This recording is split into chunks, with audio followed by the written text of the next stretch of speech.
प्रिय दर्शकों, आप सभी का मेरे YouTube चैनल के माध्यम से कोट कोट प्रणाम, बार बार नमस्कार, लाख लाख बधाई के साथ आज जो मेरा टॉपिक है, एक बच्चा से लेकर एक बुजुर्ग तक उसमें शामिल है, जिस टॉपिक का नाम है डर्टी माइंड।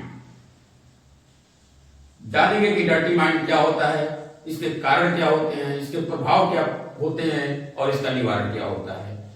तो डर्टी माइंड भाषा यही है, अश्लीलता की ओर दिमाग का जाना, यानी गलत चीज को ही दिमाग बार बार सोचना डर्टी माइंड कहलाता है। ये कितने प्रकार के हो सकते हैं? 3 तरह का मैंने इसको डिवाइड किया है। फर्स्ट नंबर पर लो कैटेगरी का डर्टी माइंड, निम्न वर्ग का डर्टी माइंड। दूसरा मॉडरेट डर्टी माइंड, मध्यम वर्ग का। और तीसरा है सुपर डर्टी माइंड, यानी उच्च वर्ग का dirty mind. Super dirty mind बहुत ही खतरनाक होते हैं। जितने आप देख रहे हैं मर्डर हो रहे हैं पति पत्नियों के द्वारा अपने बॉयफ्रेंडों की मदद से, तो ये सुपर डर्टी माइंड का ही उदाहरण है। तो आइए हम एक एक लोगों के दिमाग में कैसे इसका इम्पैक्ट पड़ता है इसको बता रहे हैं। पहला नंबर पर जो बच्चा घर होता है, सबसे पहले वो माता पिता का अवकलन करता है। यदि माता पिता गलत चीज देखते हैं तो भी देख लेगा, जैसे टीवी हुआ, मोबाइल हुआ। तो इसलिए बच्चों के सामने कभी भी अश्लील चीजें न देखें, चाहे टीवी हो चाहे मोबाइल हो। सभी अभिभावकों से मेरा विनम्र निवेदन है। दूसरा नंबर भाई विद्यार्थी विद्यालय में जाता है, समाज में रहता है, अपने गांव में रहता है, परिवार में रहता है। तो वहां यदि विद्यालय का अनुशासन ठीक ठाक नहीं है, विद्यालय का कोई कानून नहीं है, तो वहां से सीख लेगा। यदि बच्चे बच्चियां गलत कर रहे हैं तो वहां से भी ये विद्यार्थी उसको सीख सकता है। घर में स्थितियां ठीक नहीं है, सब लोग गलत करें, तो वहां से भी ये सीख लेगा। यदि पूरा गांव में यही चल रहा है, बॉयफ्रेंड गर्लफ्रेंड, तो वहां से भी ये सीख लेगा। तो डर्टी माइंड यहां से भी इसके सामने प्रवेश कर जाएगा। तीसरा नंबर पर युवा, जिस युवा के कंधे पर इस देश का भार, एक परिवार का भार है, वह युवा इस आधी से भी तेज रफ्तार की दौड़ से इस काम में लिप्त है। इसको अपना करियर नहीं देखना है, इसको सिर्फ और सिर्फ बॉयफ्रेंड और गर्लफ्रेंड देख रहे हैं। तो यहां से भी ये डर्टी माइंड का शिकार हो रहा है, क्योंकि मोबाइल सबसे अधिक युवाओं के पास है, चाहे वो लड़का हो चाहे लड़की। लेकिन यहां दोस्ती करते वक्त यदि लड़का है, छपरी वाली लड़की से उसकी दोस्ती हो जाती है, यदि लड़की है, छपरा वाला लड़के से दोस्ती हो जाती है, तो इन लोगों का करियर पूरी तरह से बर्बाद हो जाएगा। तो दोस्ती का चयन करते वक्त ध्यान रखें कि वो किस विचार का है, किस कैटेगरी से है, उसकी क्या सोचे हैं, वो क्या कर सकता है। चौथा है पुरुष या महिला। शादी होने के बाद ये लोग विवाहेतर संबंध में रहते हैं। जैसे कोई महिला है, उसका बॉयफ्रेंड है, या तो उसके संपर्क में फिर है, या कोई दूसरा पुरुष के संपर्क में है। वही हाल एक पुरुष का भी है, अपनी बीवी से काम दूसरे की बीवी से दोस्ती, या पहले वाली जो गर्लफ्रेंड है उससे दोस्ती। तो इस तरह से ये चलता रहता है। इसमें क्या होता है, यदि किसी की सहन शक्ति कमजोर है तो मर्डर होना निश्चित है, उसको कोई रोक नहीं पाएगा। यानी पुरुष के द्वारा महिला का, महिला के द्वारा पुरुष का, उसमें कोई तीसरा उनका बॉयफ्रेंड हो सकता है शामिल। तो ये चीजें आप समझ सकते हैं कि कितना घर कर गई है कि एक लड़की शादी होने के बाद 3 या 4 पुत्र के बाद फिर भी अपने आशिक के साथ फरार हो जाती है। कि समझ सकते हैं कितनी खतरनाक चीजें हैं इस सुपर डर्टी माइंड में लोग जब चले जाते हैं। तो 5वां नंबर पर बुजुर्ग जिसके पास सब कुछ है, नाती, पत्नी, लड़के, बेटी, फिर भी ये इसमें अंधा है। और ये भी गलत करता है, गलत कर बैठता है, जिसकी सन्यास की अवस्था होती है, पूजा पाठ की अवस्था होती है, बच्चों को अच्छी बातें बताने की उम्र होती है, यदि ये भी गलत करने लगी तो क्या होगा। नेता, मंत्री, अधिकारी, वकील, जज, प्रोफेसर, डॉक्टर, इंजीनियर, खिलाड़ी, अभिनेता सब शामिल है इसमें। जैसे एक नेता का भी हाल ही में घटना घटी है, चंद्रशेखर आजाद जो सांसद नागीना से हैं, डॉक्टर रोहिणी घावरी जो स्विट्जरलैंड से पीएचडी कर रही है, तो आप समझ सकते हैं कि ये भी उससे छूटे नहीं है।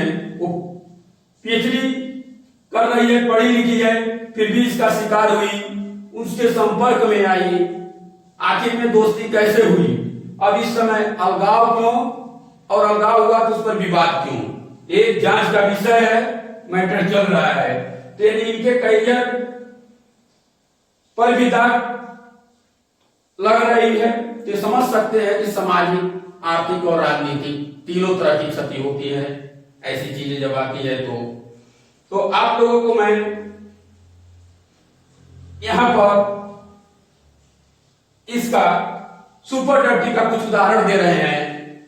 सोनम रघुवंशी प्रेमीराज कुशवाहा की मदद से, राज कुशवाहा की फ्रेंडों की वजह से राजा रघुवंशी की हत्या करा देती है ये। तो समझ सकते हैं, लोग पहले कहते थे सोनम बेवफा है, मैं कह रहा हूं सोनम बेवफा ही नहीं, बड़ी बेवफा और कातिल भी है। तो सोनम जो कि इस समाज, इस दुनिया को, इस भारत देश को एक नई सोच को जन्म दे रही है। तो ऐसी महिलाएं कितनी क्रूर हो सकती हैं कि अभी शादी के कुछ ही दिन बाद उसकी हत्या करा देती है। यहाँ पर मुस्कान, इसका प्रेमी साहिल, सौरभ हत्याकांड मेरठ के नाम से प्रसिद्ध है घटना। तो मुस्कान ने भी सौरभ की हत्या करा देती है अपने आशिक प्रेमी साहिल से मिलकर, जो मर्चेंट नेवी में 1.5 से 2 लाख रुपए मंथली कमाता था, उसकी भी जीवन लीला समाप्त कर देती है। ये दोनों मुस्कान और सोनम जिस प्रेमी को सब कुछ मानती हैं, वह प्रेमी जो उनके पति हैं उसके टुकड़ों में नहीं है। वो कहां राजा है, कहां वह भिखारी, लेकिन इन्होंने भिखारी को चुना, राजा को नहीं। यही होता है हमारा सुपर डर्टी माइंड। यानी जज नहीं कर पाएगा कि किसके साथ रहना है, किसके साथ नहीं। इनकी आदत ठीक नहीं है, इन लोगों के संपर्क में कभी अच्छा व्यक्ति नहीं जाएगा, न तो उसके पास टाइम है, न तो इनकी बातों को सुनने के लिए टाइम है, और न तो इन लोगों के साथ यदि पहले से बदनाम होगी तो कोई जुड़ना चाहेगा। तो इसलिए हर व्यक्ति एक सामाजिक होता है, हर व्यक्ति की गरिमा होती है। एक है प्रधान सुखीराम, बरेली के रहने वाले हैं। इन्होंने प्रधान है, गांव के सम्मान, इज्जत, मान, गांव के लोगों ने कितना विश्वास किया होगा, और एक लड़की के संपर्क में आते हैं और उसके बाद से अपनी ही पत्नी का, बेटे बेटी सब रहते हैं, अपनी ही पत्नी का हत्या करा देते हैं, फिर जेल जाते हैं, फिर आते हैं, फिर शादी कर भी लेते हैं। तो सोच सकते हैं ये सुपर से भी ऊपर ये लोग डर्टी माइंड हैं। इन लोगों का कोई तुलना नहीं है। इन लोगों की समाज में इज्जत भी होती है। जो लोग हैं गलत करते हैं फिर भी समाज में लोग इज्जत देते हैं। इनको किनारा करना चाहिए, लेकिन हमारा समाज कैसा है कि हम खुद नहीं समझ पाए। यहाँ बुजुर्ग व्यक्ति है, 55 वर्ष का है, इसके पुत्र रहता है, बाहर रहता है, उसका एक गौना लोटा पकड़ आते हैं और वह पुत्र बधू आती है। एक दिन एक धार्मिक कार्यक्रम था, इनकी वाइफ पत्नी बुजुर्ग की और इनकी बड़ी पतोह चली जाती है, और उसके बाद से छोटी बहू उस घर में अकेली रहती है। इन्होंने क्या किया, उस छोटी बहू के साथ गलत काम करने के बाद उसका गला दबाकर की मौत के घाट उतार दिया। और जब उसकी बड़ी पतोह और पत्नी आई और उसको उठाने लगी कि सुबह हो गया, जगो जगो, नहीं जगी, मरी हुई थी, तो चिल्लाने लगी कि एक बुजुर्ग व्यक्ति पहुंचा और कहा वही गत तुम्हारी करेगी जो उसकी गत मैं किया हूं। सोच सकते हैं कि एक मानव कितना क्रूर हो गया कि अपने ही पतोह, अपने ही पतोहू की ये हत्या करता है। यानी कितना कातिलाना ये हमारा समाज है कि आज अपने पर भी विश्वास उठने लगा। ज्योति मौर्य, इनके प्रेमी मनीष दुबे, इसके पति आलोक मौर्य नौकरी करते हैं पंचायती राज विभाग में, चपरासी थे। ज्योति मौर्य बरेली में डीएम के पद पर तैनात होती है, जिनके ऊपर एक जनता का न्याय अन्याय का फैसला होता है, जो समाज की प्रेरणा स्रोत होती है महिलाओं के लिए। लेकिन इन्होंने इनके चक्कर में मनीष दुबे, जो असिस्टेंट कमांडेंट होमगार्ड में रहते हैं, प्रेम होता है। सोचिए, ज्योति मौर्य डीएम बन गई, कुर्सी पा गई, किताबें पढ़ ली, लेकिन ये भी सुपर डर्टी माइंड से नहीं बची और उसका शिकार हो गई। क्या होता है आप सोच सकते हैं। आज आलोक मौर्य कमजोर नहीं होते कि ज्योति मौर्य और मनीष दुबे की हत्या करा दी होगी, लेकिन आज आलोक मजबूत होता तो इनकी हत्या जरूर हो जाती ज्योति मौर्य की। लेकिन आपसी समझदारी, चाहे जो कहिए, चाहे भगवान की सद्बुद्धि कहिए, ये अभी तक मैटर वो रुका हुआ है। तो साथियों, यहाँ पर नेता जिसको हम मान रहे हैं, एक नेता का मैं उदाहरण दिया, मैटर चल ही रहा है। यहाँ पर बहुत लोगों का मैं उदाहरण दिया, आप देख सकते हैं कि इनको समाज भगवान की तरह मानता है, भरोसा करता है, लेकिन ये लोग उस उम्मीद पर खड़ा नहीं उतरते हैं, इसी पर तो लाइने हैं। कदम कदम पर अंधेरा है तो क्या किया जाए, नजर से दूर सवेरा है तो क्या किया जाए, जिंदगी की सियासत का यह आलम, रहनुमा ही लुटेरा है तो क्या किया जाए। साथियों, मेरे दोस्तों, ये दुर्भाग्य है कि जिसको हम चुन रहे हैं, जिसको अपना मान रहे हैं, वही गलत है, तो हम कहां जाएंगे। बहुत सोचने वाली चीजें हैं। इस डर्टी माइंड का प्रभाव क्या पड़ता है। सबसे पहले परिवार टूटता है, धन संपत्तियों का विनाश हो जाता है।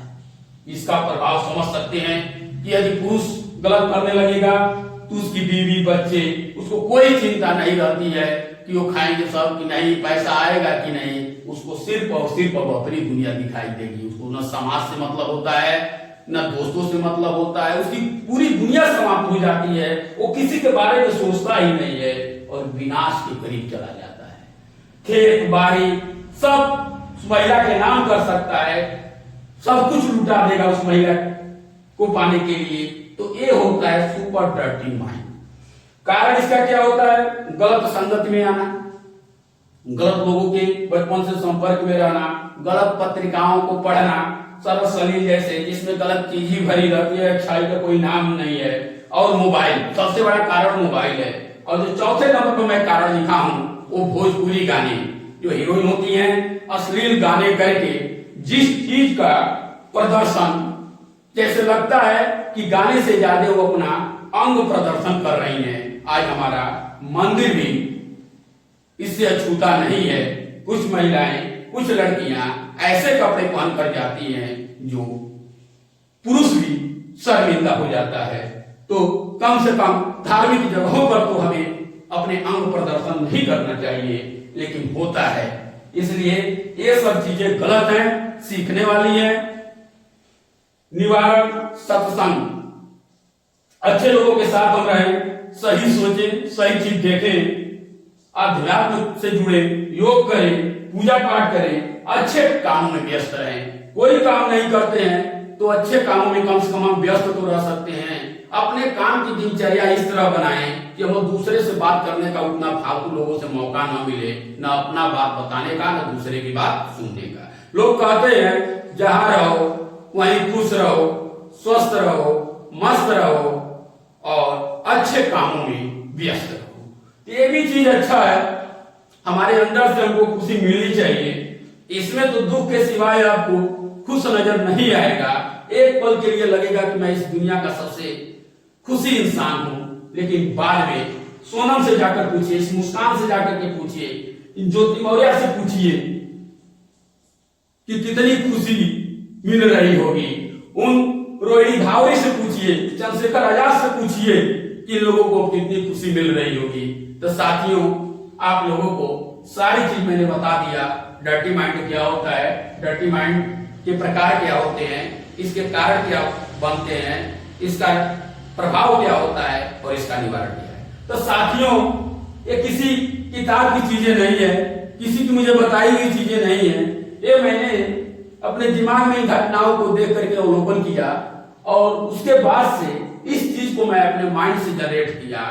यहाँ किसी की कोई ऐसी बात नहीं है, ये सबके अंदर कानून पाया जाता है। इससे बहुत कम लोग अछूते हैं, या तो जो बचपने में अध्यात्म से जुड़ गए, या जो संन्यास को साइंटिस्ट हैं जिनकी दुनिया सिर्फ और सिर्फ अपना लक्ष्य लगती है।